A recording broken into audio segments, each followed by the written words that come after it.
थंडीचं सीझन म्हणलं की गाजरचा हलवा आलाच, कारण या सीझनमध्ये मोठी अशी लाल गाजर आपल्याला खायला मिळतात. तर नमस्कार, मी प्रीती आणि प्रीतीज किचनमध्ये आपलं सर्वांचं स्वागत आहे. आज आपण बघणार आहोत मस्त असं ट्रेडिशनल पद्धतीने बनवलेला गाजरचा हलवा. फक्त इथे मी खवा न वापरता आज वापरणार आहे कंडेन्स मिल्क. तर यासाठी मी काय केलं आहे, 1 किलो गाजर स्वच्छ धुवून त्याच्यावरची साल काढून घेतलेली आहे. मिक्सर ग्राइंडरच्या मदतीने मी त्याचा किस करून घेतलेला आहे. तुम्ही किसणीने सुद्धा हे किसून घेऊ शकता.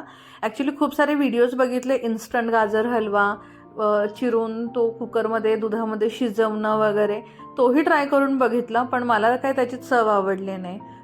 त्यामुळे मला हा ट्रेडिशनल पद्धतीने बनवलेलाच गाजर हलवा खूप आवडतो. तुम्ही कुकरमधला गाजर हलवा ट्राय केला आहे का? जर केला असेल तर मला कमेंट करून सांगा की तुम्हाला तो आवडला की नाही, आणि हा ट्रेडिशनल पद्धतीने बनवलेला गाजर हलवा तुम्हाला आवडतो की नाही. ओके, सो आज सर्वात प्रथम मी काय केलेलं आहे, कढईमध्ये थोडंसं तूप घेतलेलं आहे. ड्रायफ्रूट्स जे आहेत ते थोडेसे गोल्डन ब्राऊन होतोपर्यंत परतून घेतलेले आहेत. ते काढून त्यामध्ये किसलेला जो गाजर आहे ते टाकलेलं आहे तुपामध्ये. छान सुगंध येतोपर्यंत आपल्याला हे गाजर जे आहे हे तुपामध्ये परतून घ्यायचं आहे. त्यानंतर त्या गाजरला थोडंसं पाणी सुटतं, त्या पाण्यावरती आपल्याला छान ते शिजवून घ्यायचं आहे. ते शिजण्यासाठी तुम्ही त्याच्यावरती एक 4 ते 5 मिनिट झाकणसुद्धा ठेवू शकता. त्याचं पाणी आटल्यानंतर यामध्ये आपण दूध टाकणार आहोत. दुधाचं प्रमाण जास्त नाही टाकायचं आहे, कारण की आपण यामध्ये कंडेन्स मिल्कसुद्धा टाकणार आहोत.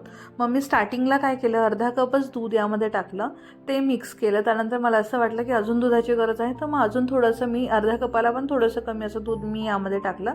दुधामध्ये छान आपलं गाजर जे आहे हे शिजवून घेतलं, आणि त्यानंतर यामध्ये मी टाकलेलं आहे कंडेन्स मिल्क.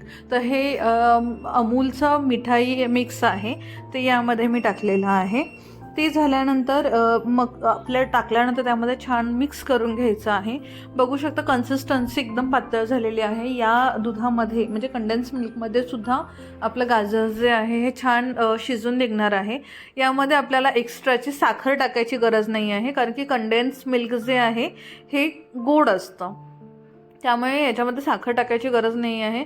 छान या कंडेन्स मिल्कमध्ये पण आपलं गाजर जे आहे छान शिजून निघालेलं आहे.